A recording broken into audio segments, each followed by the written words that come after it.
All right. Thank you so much for hopping on with me today. I am going to try my best to talk about a topic that is continuing to come up in the media and will be, I think, ever present with everyone who is looking at retirement and planning to plan for their retirement years. And that is Social Security and the state of the Social Security benefits program.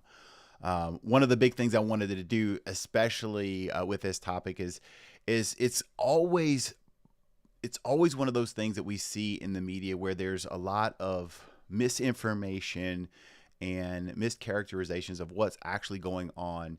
So by no means do I sit on the board of the Social Security trustees or anything like that. But what I want to do is to have a dialogue with you and kind of give you the lens or help you look through the lens that I use when we start to see information on Social Security. So, my name is Michael Baker, and for almost 20 years, I've been helping couples in the Carolinas plan and prepare for retirement. I got my start actually teaching with my business partner. We started teaching classes on Social Security. So, this topic is one that's near and dear to me as a planner because I think there's so many valuable insights and benefits that can be gleaned from understanding the system, how it's designed, what it's designed to do, what it's not designed to do, and how it can actually impact you in your personal planning. So, the first thing I want to tell anyone watching this video is make sure that when you start thinking about Social Security, you look at this from your personal perspective.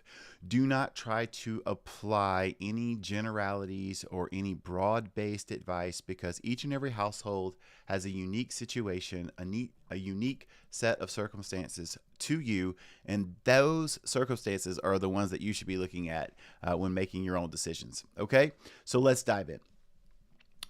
Recently, I've been doing a little bit more research on Social Security, and one of the things that's been convicting me is that I feel like even though I don't believe that there are imminent threats to the system is in doubt.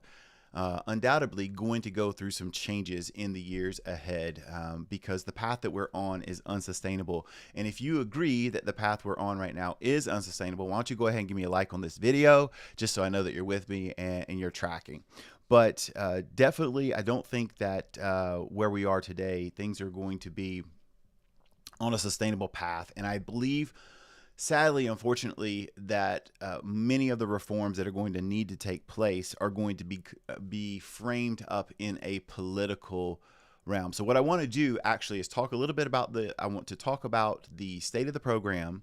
I want to talk about some of the reforms that have been floated out there as potential fixes. And then I also want to discuss some planning ideas that you could take and either discuss with your financial advisor, or if you're planning to meet with a financial advisor to help you with Social Security, these can be questions that you can ask or scenarios that you can help model with your advisor. So first, let's talk about Social Security. Many people don't know, actually, because we refer to it as Social Security, but it's actually the Old Age and Survivors Insurance Program, OASI. And there's another fund for disability. So the combined funds are usually OASDI. But Old Age and Survivors Insurance doesn't sound so great. So many of us just use Social Security, but OASI, OASI, that is the actual name of the program. And that's what you'll see if you look at the reports. I always like to tell people that we have to go back and understand the original intent of Social Security. Social Security, at least in my view, and I'm going to share a lot of opinions in this video, so stay with me. And if you disagree or if you have some comments, I would love to hear what you think as well, and you could drop those in the chat. But the original intent of Social Security was coming out of the Great Depression. There are a lot of people who basically were destitute, but they lost their jobs and they got to a point where they could no longer physically work. and this was an issue, so they wanted to find a way to address that. And if you go back, and this isn't a history on Social Security, but if you want to go and do the research, you can go back and see that the original program that was put together, the initial age that you could start claiming benefits as age 62 versus life expectancy, they were pretty close. So I don't believe that there was ever a thought, or at least there was never a mechanism put into place for the longevity that we are seeing now today. And the Social Security benefits program went from, hey, this is a way that we can make sure that elderly people who can't work aren't poor and destitute. It's now become a mainstream retirement planning program where many people actually look at their Social Security income as a part of their retirement plan. We do that in our firm. It's part of everybody's retirement income planning discussion if you've qualified for benefits. So that's just the evolution that the program has had. But unfortunately, there are a lot of changes that have never occurred based on that. And so there are some updates that are going to be inevitable because the program itself now is not on a sustainable path. But basically, we've got two trust funds. We've got the OASI fund, which is the benefits that go out as you know them as Social Security, and then the OASDI, or which is the combination of the two funds using disability. Based on the most recent trustees report that just came out, payroll taxes, which is the biggest source of income for that trust fund. Over 90 or approximately 90% of the fund benefits are coming in through the form of payroll taxes. So most of the revenue is coming through payroll taxes. There is a little bit of interest on the securities in the trust fund, and taxes on Social Security also does add a little bit of revenue, but in my view, it is not overly meaningful. When over 90% of your revenue is coming from one source, that's the one source you really have to take into consideration. Those are through the form of FICA taxes or payroll taxes, and the Social Security portion of that is 12.4%. Now, if you work a traditional W-2 job, typically the employer pays half of that and you pay half of that. So the employer will take and pay 6.2%, and then 6.2% of that comes out of your paycheck. This is not including, this is important to note, this is not including Medicare. In fact, Medicare is its own separate issue, and we'll save that one for another day.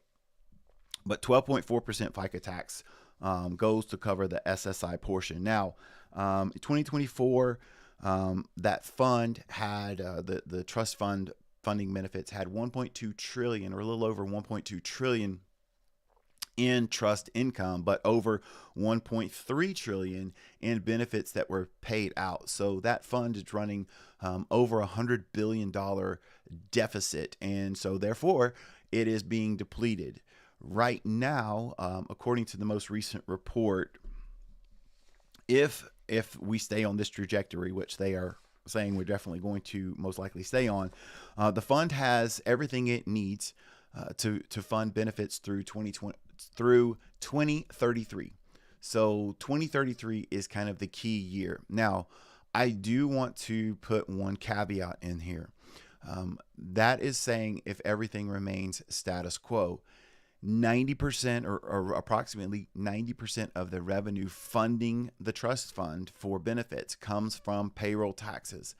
If we were to see a large disruption in payroll tax income, if we were to have something like a recession, or we were to see significant job disruption in the future, where those receipts or those taxes collected from people's paychecks were to reduce, of course, less revenue means higher deficits, which could mean potentially faster depletion. So that's why when you see these reports, we almost have to watch them year by year, because every year there's a little bit of wiggle in when they are exactly pinpointing the fund to be depleted. But right now they're saying 100% of benefits through 2033. Now, what happens in 2034? It depends on what you want to look at, and it depends on who you ask. Right now, if we're just looking at the OASI fund, the fund that's only funded through payroll, and Social Security taxes, that fund specifically, if they only include that fund in the math, the default, if there are no actions taken, the default would be that benefits would be reduced. There'd be a reduction to 77% of the benefits being paid out would still go out.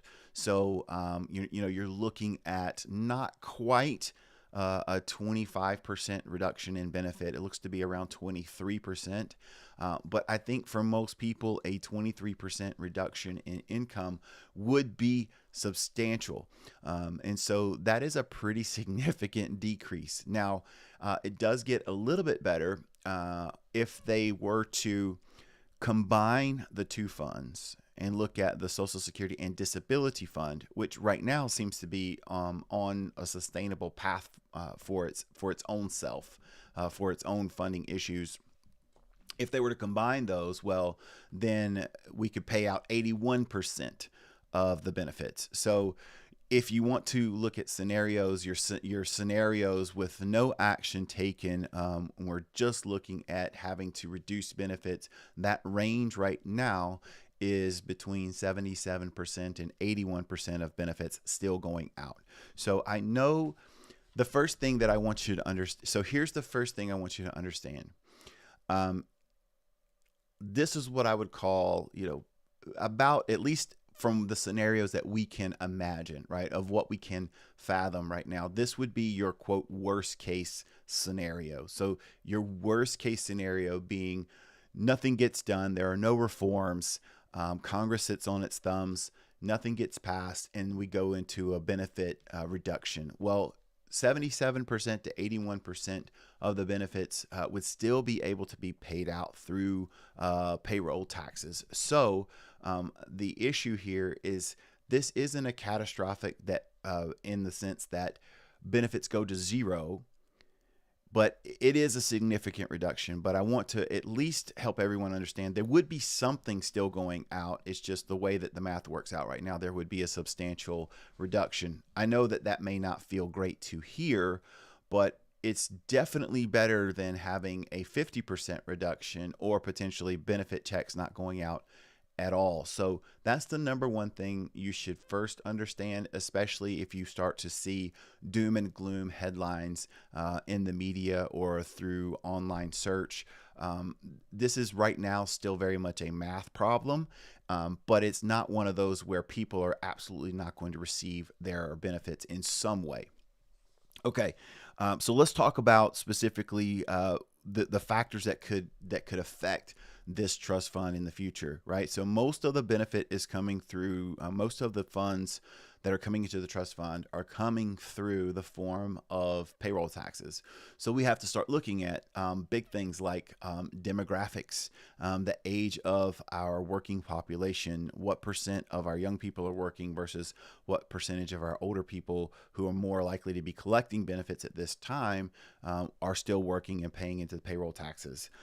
So there's the labor force demographics and the size of the labor force. Those are two key things. And then the other thing that is becoming more and more prominent is employee productivity. Because there's arguments right now with things like artificial intelligence where there may be some jobs being replaced by AI.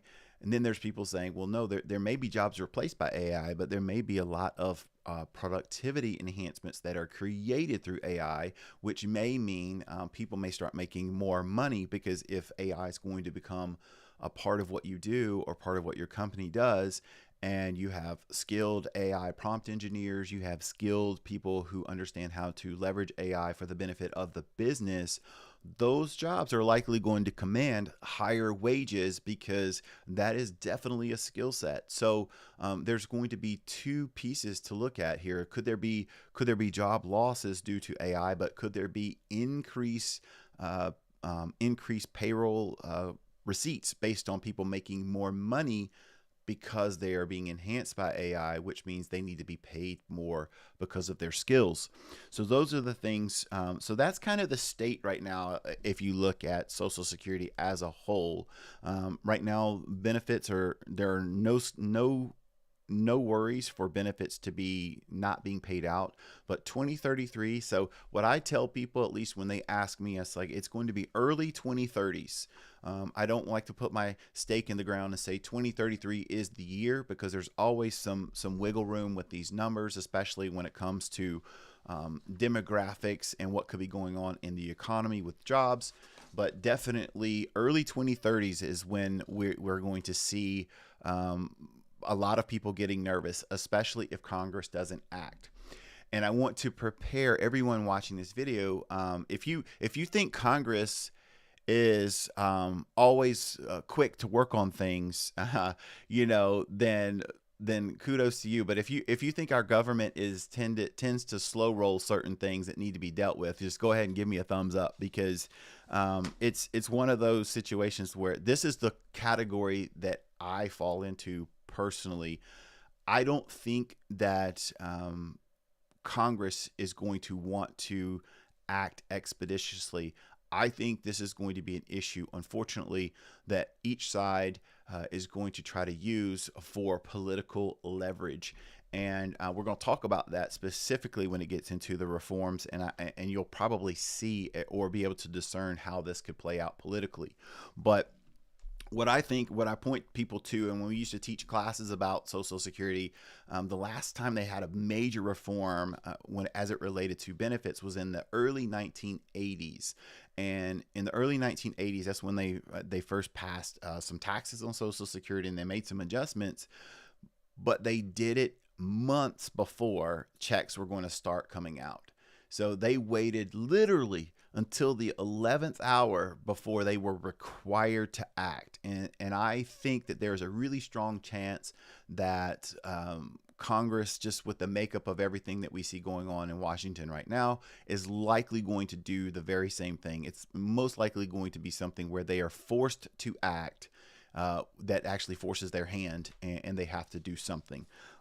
But the good news is I think that, at least personally, I believe that there are several solutions where there is a path to reform the program and make it better. Now, some of these solutions are not my favorite, and some of these solutions are probably, would be looked at as being acceptable to, I would say, a good percentage of the population. You can't please everybody, but what's going to be really interesting is to see which cohorts gravitate to what solutions, and which ones are deemed politically feasible and which ones are not deemed politically feasible. So let's look at some of the fixes of Social Security. And again, I say fix, and we'll use air quotes, because right now, most of these are not even policy proposals, in that they're alive on Capitol Hill. Most of this is just different think tanks or different groups that are trying to study the issue, and they are proposing, like, well, here's a solution, or here's a path forward. But let's look at them. The first one, let's look at a couple, two, and these two are what we call single policy solutions, meaning like, okay, if we just do this one thing, then everything else, all the math checks out. So the first one would be a 3.65% increase in the Social Security portion of the payroll tax. So if you remember, the current portion of payroll tax that funds Social Security is 12.4%. This would be increasing that to 16.05%. So a 3.65% increase in the SSI portion of FICA. So the total would be 16.05%. Now, again, if you're W-2 and you split that with your employer, that likely means you're starting to pay 8.025%, and then your employer kicks in the other 8.025%. But if you're self-employed, or if you're a business owner, or you're receiving 1099 income, you would bear the full weight of that 3.65% increase. So that is not a small number when you start factoring in percentage increases that you would be bearing as the employee. Now, here's the rub. That 3.65%, that's the number today. right? So it's almost like time value of money here. So that's the number. If we acted today, we could shore the program up by just adding this 3.65% increase in payroll taxes. However, if we were to wait until like the last minute, that 3.65% increase in payroll taxes actually needs to be 4.27%. So it would actually be a higher, or possibly said another way, a more painful increase in the payroll tax. So think about this if you are a worker. So if you're retired, or if you're pre-retiree, and you're thinking like, you know what, well that may or may not affect me. I may already be retired, because retirees typically don't pay payroll taxes because you're no longer working and having earned income. But this is a tax that would definitely be impacting your kids and potentially your grandkids who are trying to get started in the world, where it's purely a tax that's designed to fund a program. It's not designed to create more revenues specifically for the federal government. It's a tax that is designed to fund specific benefits for a certain cohort. So you might start to see how this could be very, very unpopular by your younger voters and your younger workers, saying, hey, we're going to have a tax increase that only affects us. So let's look at the other side of the coin, right? The other side of the coin would be reducing benefits.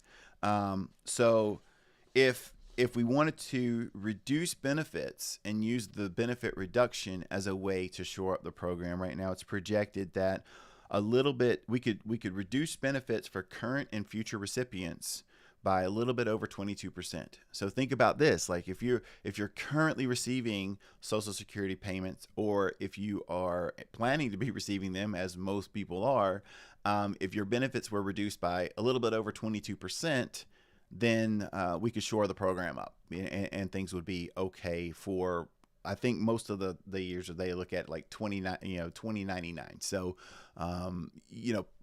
for the foreseeable future, everything would be okay, at least with the mathematical models that they are using. If you're receiving benefits right now, you're probably thinking, absolutely not. I am not interested in a 22%, reduction in my benefits. Try again. And so if we're only going to look at future benefit recipients, and reduce their benefits, then that jumps to a 26.8% reduction. So a 26 to 27% reduction for future benefit recipients.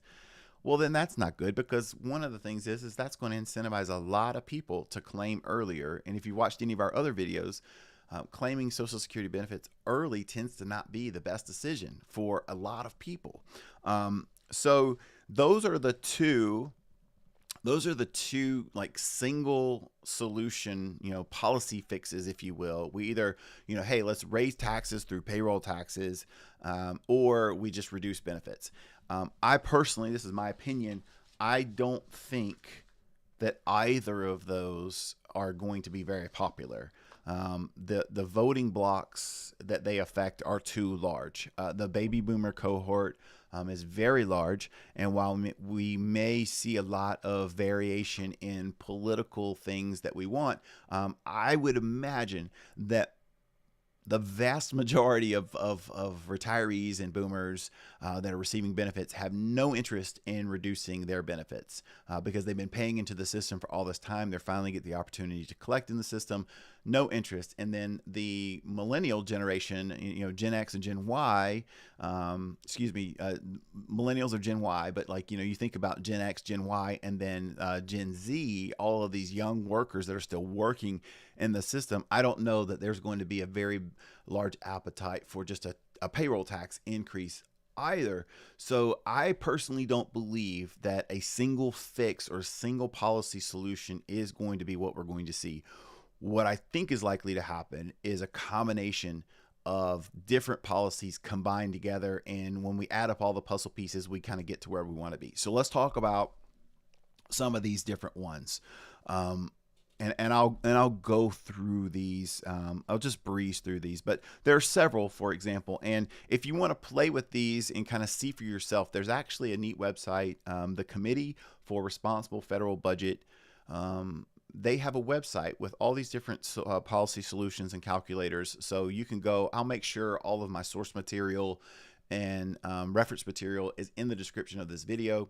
But the Committee for a Responsible Federal Budget, they actually have a tool on their website for Social Security where you can kind of play with some of these reforms. But if you were to have some of the things that they've proposed or show as, across the board 10% benefit cut for new beneficiaries, if we did that, that would potentially close 37% of the gap or the funding gap. If we raised full retirement age from 67 to 68, that gets us about 13% of the gap. If we index our COLAs or cost of living adjustments to a chained CPI, that's a 19% of the gap that they would potentially close. Here is one that I think is going to be discussed, and it's not going to be one that I think is very popular. But to slow the benefit growth for the top 70% of earners by continuing to allow their benefits to be paid into the system, but actually instead of growing their benefit based on wage increases, they grow it on price increases instead.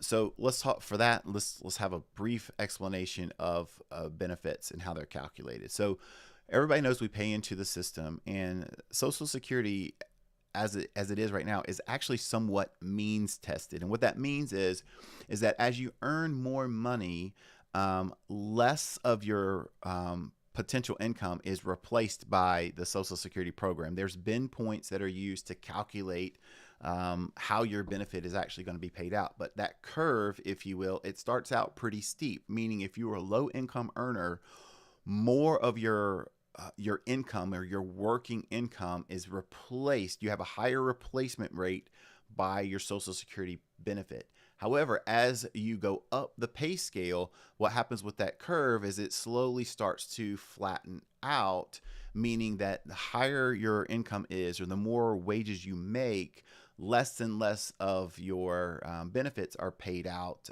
or replaceable with Social Security. So we already know that, but I guess the compromise that we have, or that there is in the program, is that there's currently a cap on the wages that they can tax through FICA. So there's right now a cap. Now they started increasing this cap by inflation. So the cap does rise, but there is a cap currently. So for example, if you make $500,000 a year between a W-2 and a bonus, you're a high income earner, or you have a high income earning household, there's a really strong chance that most of your W-2 earnings are not being subject to FICA because they get capped, or they're not subject to the Social Security portion of FICA because there's a cap there. And so what they're saying here is that this is one of the things that they want to look at, is potentially slowing that benefit growth by, instead of when they adjust your wages. So if you worked 30 years ago, and that you look at your earnings on your Social Security statement, you'll see that earning potential isn't updated for inflation, but Social Security will actually do that when they get ready to calculate your benefit. This is something that happens for people so that they can, because they don't want you to be penalized based on what happens with inflation per se. And so the way they do is right now they adjust those former or those old wages based on the increases that we've seen in wages. What they're saying now is that if we look, instead of looking at those old wages and saying, hey, we're going to increase them by by wage inflation, we're going to use price inflation instead. And if they do that, that could potentially close up to 60% of the gap. And this is my belief. These are one of the types of solutions that they're going to look at because they're not as easy to understand. A lot of people struggle with understanding conceptually inflation and the different types of CPI. Like there's, the wage increases, there's wage inflation, then there's CPI, then there's chain CPI, there's CPIE for elderly. There's all these things. And so the more vague it can be, to me, then it's harder for people to understand and fully grasp what's going on. Okay, so on the solution side, that's looking at different benefits. I will say I do believe completely that we're going to see the full retirement age go from 67 to 68. I believe that for two reasons. One, people continue to live longer and longevity, so I think that makes sense. Secondly, they already have historical precedent to raise the full retirement age, so I don't think that there's going to be a huge pushback on that. I think that's something that most people, especially my younger cohort, I would say if you're under age 55 right now, every year you get closer to 55, like that's just the number I pulled out of the sky for me. But I think if you're under age 55, that's probably the generation that they're going to be looking at. That's totally on Michael. All right, revenues. We talked about increasing the payroll tax. If they increase the payroll tax by 3%, that would close 87% of the gap. So remember, if they acted today, based on the earlier discussion, if they acted today, they would need a 3.65% increase in the payroll tax. But and that would get you home as a single policy solution. But if they did 3%, well, that gets us 87% of the way there. So that is something to consider. A 1% increase gets us 29% of the way there. So I have to say, when I look at numbers and we talk about getting a bang for your buck, a 1% increase gets us roughly 30%, 30% of the gap. I think that's coming. I don't know how it will be framed, but I would not be surprised at all to see some type of payroll tax increase. And just because of the way that just increasing revenues has a disproportional impact on the viability of the trust fund, I don't know that we could just ignore payroll tax increases. A couple other things really that have to be pointed out. There's going to be an argument. There's going to be a discussion about looking at higher earners, because I said there is a cap right now, an earnings cap, where they don't tax for Social Security benefits beyond a certain amount of W-2 income. So there's a discussion about looking at wages above 400,000 and bringing them back into, and having, if you have W-2 income that is above 400,000, that actually going back and being subject to FICA again, and then putting some type of buffer on those benefits and reducing those benefits. It does close a significant gap. It looks like right now around 67% is what they're saying. Then there's another one saying, hey, we'll just subject all wages to payroll tax and then pay the additional benefits. But the problem is if you subject all wages to FICA, to this SSI tax, or the SSI portion of FICA, and then you don't mess with the benefit formula, you close about around 56% of the gap, but you don't close the gap, because there would be some people start receiving really significant SSI checks when it's their turn to collect benefits. And so while that does help close the gap, it doesn't eliminate the gap. But what that would also mean is significant tax increases on higher earners. And so if you're a higher earner, just understand you could be in the crosshairs of any type of change that they're looking at. And that's one of the things we're going to talk about here in just a minute. So there is something that was proposed, and I think this is a bill that's circulating DC, the Protecting and Preserving Social Security Act. One of the things it has is it eliminates the cap on the wage base, and it also introduces 2 new bend points. So remember, when we were talking about how they calculate your benefits, way beyond the scope of this video, but basically as you earn more money, the amount of your income that is replaced by Social Security decreases. So if you were to look at it as an investment, you get a diminishing return on your payroll taxes paid into the system, the higher earner that you are. So if you're a higher income earner, your replacement rate naturally declines over time. And so one of the things that they propose is just eliminate the cap on the wage base, tax everybody, payroll taxes, lower the income replacement rate, so that, basically your benefit would continue to go up, but it's just that curve is going to flatten out and you're going to see a much more diminishing return over time. They also propose indexing cost of living adjustments to CPIE, which is an inflation index that's specifically for elderly. I think that's nonsense because, as we all know, if we haven't learned the lesson, inflation is highly personal. Just because you are 66 years old doesn't mean necessarily that you experience inflation differently than a 30-year-old. It depends. Inflation is very personal based on what you do, the things that you consume, where you like to shop for groceries, the types of foods that you like, your lifestyle. And some people may think that that's being, just that we need to be more, just dogmatic in how we look at inflation. But inflation is highly personal. So the idea that, hey, we'll just use this index for the elderly and think that that's going to unilaterally apply is somewhat silly to me. But that was the proposal. Doing some of this doing these changes according to this act would allow benefits to be paid until 2053. So it does kick the can down the road another 20 years. And then thereafter, 91% of benefits could be paid out. So again, viable solution. There's some more discussion here from the Brookings Institute with fixing Social Security. They have a report called Fixing Social Security. Again, increase the wage-based limit to cover 90% of total wage earnings. So what they're saying is like, let's increase that wage-based limit. Remember, there's a cap on it. It's inflation adjusted, but there's a cap.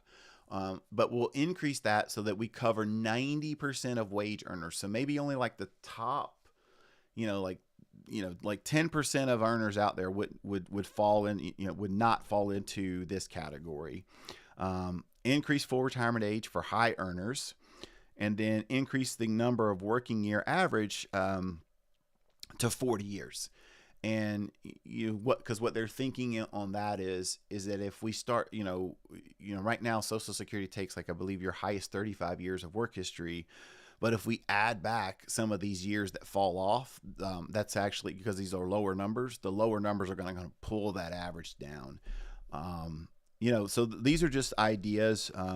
So there's, like I said, I don't think a single policy solution is feasible. What I personally believe is we're going to see some type of combination fix. And I'm going to take a sip of coffee really quick, but if you're thinking about claiming Social Security, or, drop me a note in the comments and let me know what your plan is for your Social Security benefits. If you're thinking of early, if you're thinking about deferral, if you've already claimed, just let me know real quick so I can see who's still with me.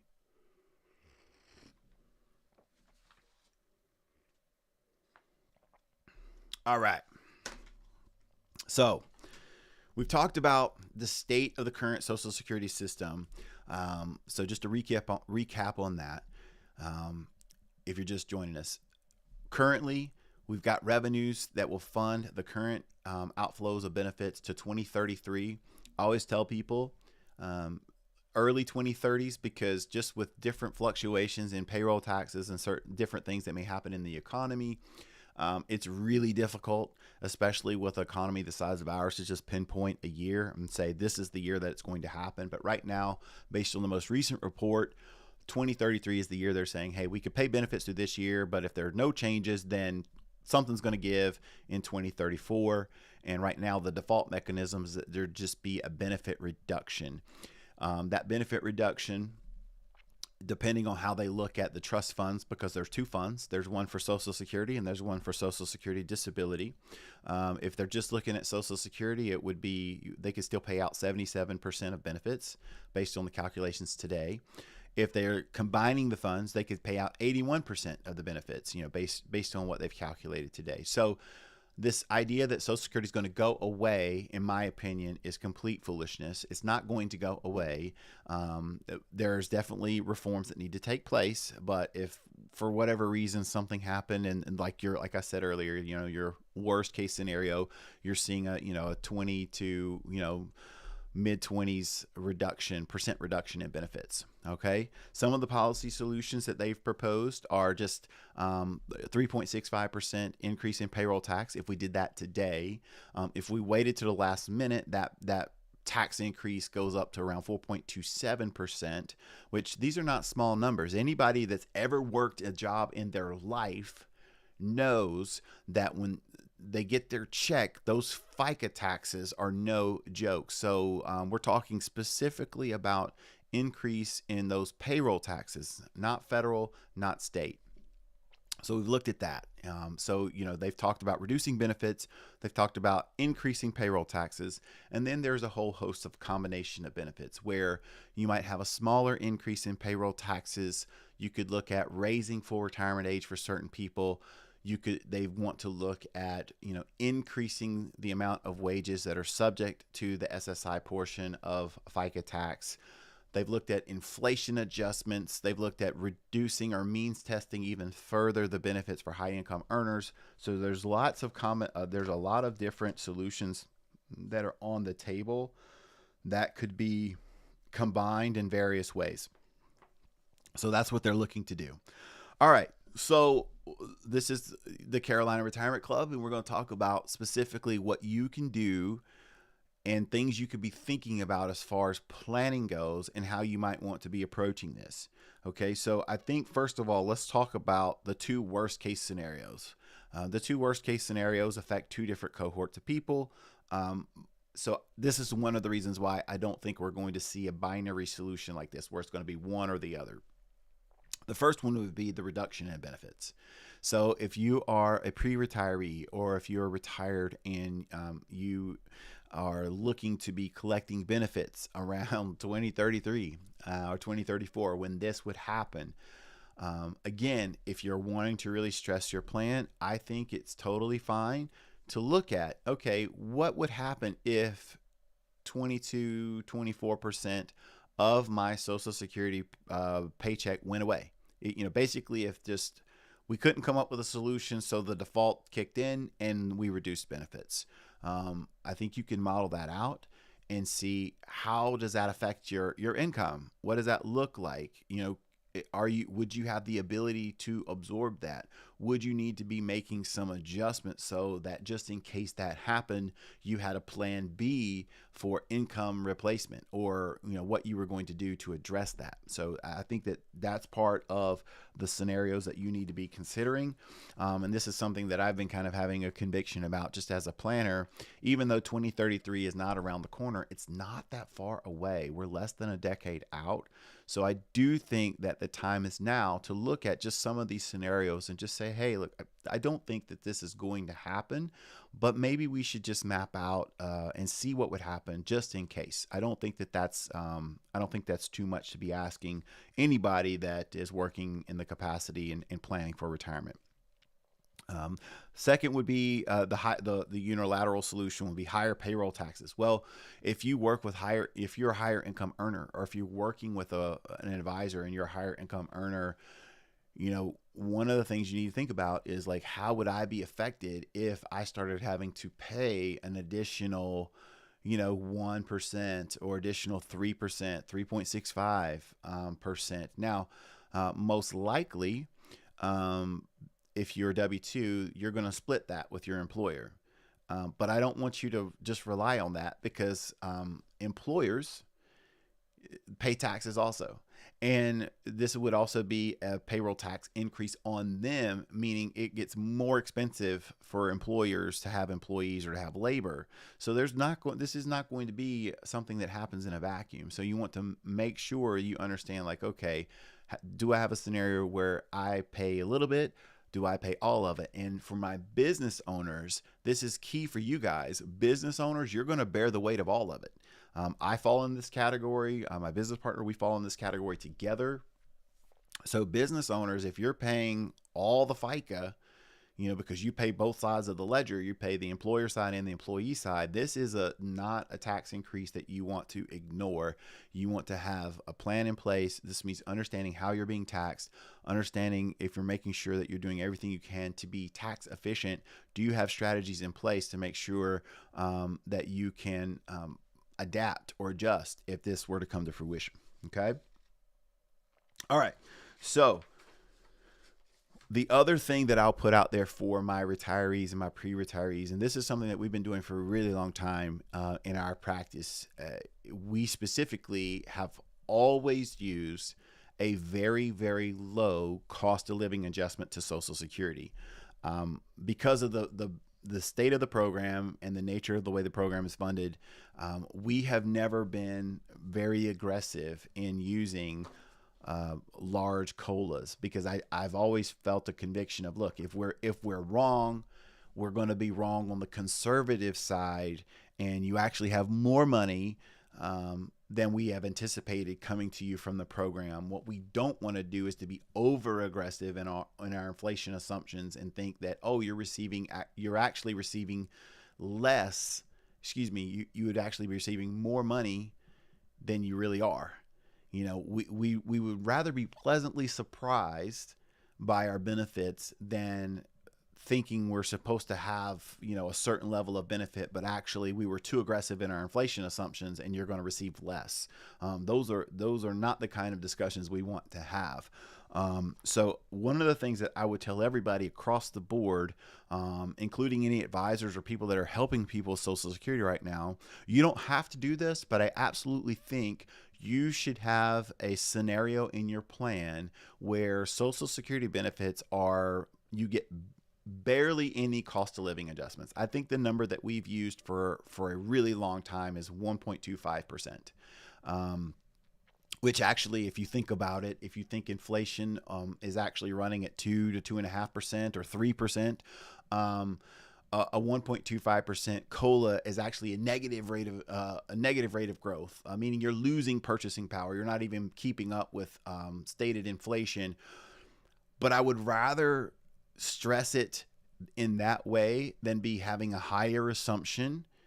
And so this is why we update our Social Security income frequently, because we do want to track the real increases year over year. We want to have our year over year numbers accurate, but what we don't want to do is, as we project into the future, be too aggressive with our assumptions. We would rather be conservative. So, you know, if you like that idea, you know, and you haven't given me a thumbs up yet, give me a thumbs up if you like the idea of being conservative versus aggressive with Social Security. Okay. So let's go back to a couple of more solutions here that I think, or planning, that I want people to be thinking about. So let's talk about planning. There are two different broad categories of people to think about Social Security and how you want to map this out. So you have your younger cohort, and just for the sake of this video, I'm going to say my people that are 55 and younger. So if you're 54, hurry up and have that birthday. Okay. If you're 54, like, get that birthday done. Okay. I'm teasing, but, this is just how my mind works, right? Because there's a certain group, a cohort of people, there's a certain run up to age 62, which is the earliest age you can claim benefits, where I just don't think it's feasible to pull the rug out from somebody when they're right on the doorstep of these benefits. You want to have time for people to adjust their plans, adjust their incomes, and actually see if the solutions that you're putting forth are doing what you want them to do, which is shore up the system. So for the sake of this video, if you're younger than 55, couple of things that I think you should be thinking about. One is you should definitely be making sure that you are, you know, aggressively trying to put something back for the future.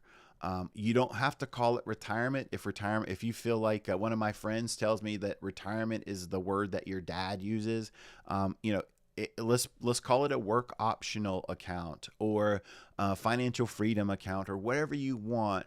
But I think that you need to be aggressively putting money back for the future, because more and more of you know, the way that these systems are designed, they're going to have to be updated. And we have deficits in our country. There's the working class people are one of the primary funding mechanisms for our government through the form of income tax and payroll tax. So be mindful of that.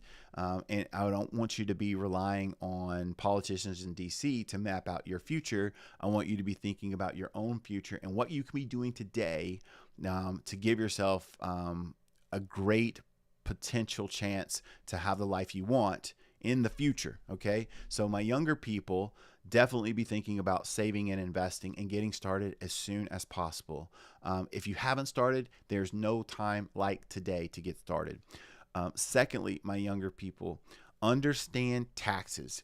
Taxes are now table stakes for any type of wealth creation. You need to understand not just how you are paid, not just your budget, but you need to understand or at least have a working understanding of how you are taxed, because something like a 2% payroll tax increase may seem very benign, but it affects you, and it will affect you for the rest of your working life. So if you're at a certain earning potential today, but you're not where you want to be, and you work in a field where you see considerable earning potential, that 2% increase, or if they something like removing the wage base cap where all of your earnings could be subject to this program, that is significant, and the impact on you compounded over time could be tremendous. So start understanding your taxes and getting very savvy. If that's not what you want to do with your time, if that's not something that you understand, then I highly encourage you to start seeking out a financial planner or financial advisor that understands and incorporates tax strategy and tax planning into your overall plan, because the benefits of making good tax decisions will compound in your favor over time. But you have to know what to do, and you have to do it repeatedly and be disciplined. So that's my younger people. My 55 plus cohort, there's going to be a lot that we have to consider, because they're looking at, there could be potential benefit reductions. They could look at the way that they calculate COLAs.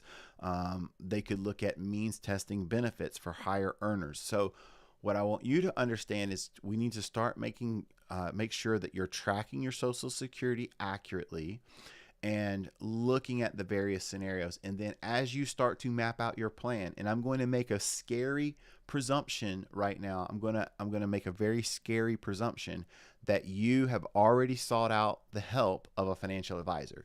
If you haven't, that's okay. If you want to do this yourself, I don't think that that's the optimal path, but to each his own.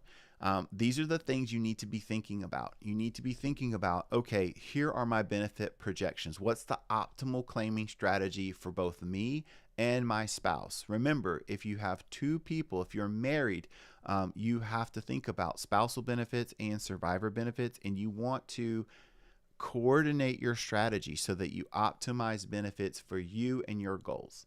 That's the only race that you need to run, is your race. So after you've done that, you need to look at, okay, what happens if I project a lower cost of living adjustment? Because I do think one of the low pieces of low hanging fruit for Social Security is to actually monkey with that's a very technical term, monkey with the way that CPI or inflation adjustments are added to this program. And so I think that's one thing that you should be doing. It doesn't mean that that's ultimately what's going to happen, but I think you need to have a scenario where like what we do in our practice is where you have a very conservative cost of living adjustment built into your system. Now, you can update your numbers every single year, and you can kind of track, like, okay, I projected 1.25% for this year, but we actually got a 3% increase. Okay, great. Project the same 1.25% for the next year, and you track it year over year. That's one of the things that we do. But what we want is, if you're forecasting income into the future, those little errors, they could compound for you or against you. So if you're aggressive in calculating cost of living adjustments and they don't occur, then you could have a real problem, because you could be forecasting that you're going to have a certain level of income, 5, 10 years, 15 years in the future that doesn't exist. So that's one of the reasons I think you should be thinking about this from a long-term perspective. The second thing I want you to think about is I do think, even though my personal belief is we're not going to see a massive benefit reduction, it wouldn't hurt to just stress test that in your scenarios, because no one's going to like it. If that were to happen, so hypothetically, if that were to happen, no one's going to like that scenario. However, if you've planned for it and you see it coming, that gives you the opportunity to figure out what you're going to do in advance. We're not even going to talk about in this video the second order effects that could take place by a massive benefit reduction. That would be very, in my opinion, that would be very contractionary on the economy and would not be good. But I don't think it hurts to put that into a scenario and just, have this the oh crap scenario. Like, what happens if these benefits reduce by 20-25%? What does our income look like? How will we be affected? Would we be able to adjust? What does it do to our plan? How would we replace the income? All of those different questions, and have those scenarios mapped out for yourself. So those are the things that I think about. It's been a lot. If you stayed with me for this hour, then shout out to you. I appreciate you. But I wanted to cover this because you're going to see more and more of this stuff in the news. Everything we've talked about, like websites, resources, source material, I'm going to make sure it gets in the description of this video shortly so that it's there if you want to go around and do some of this research yourself. Hopefully a lot of this has made sense. And like I said, if you're planning for Social Security, or if you're looking for ways to plan and claim for yourself, these are the types of things that you need to be thinking about. It will not affect us today, but these are the things that could potentially be coming down the track. And so you don't want to be caught off guard. Part of being wise and being good with your stewardship is just seeing what's coming and taking precaution. So hopefully this makes sense. I appreciate you. Thank you. If you haven't subscribed to the channel, and we'll talk to you next time.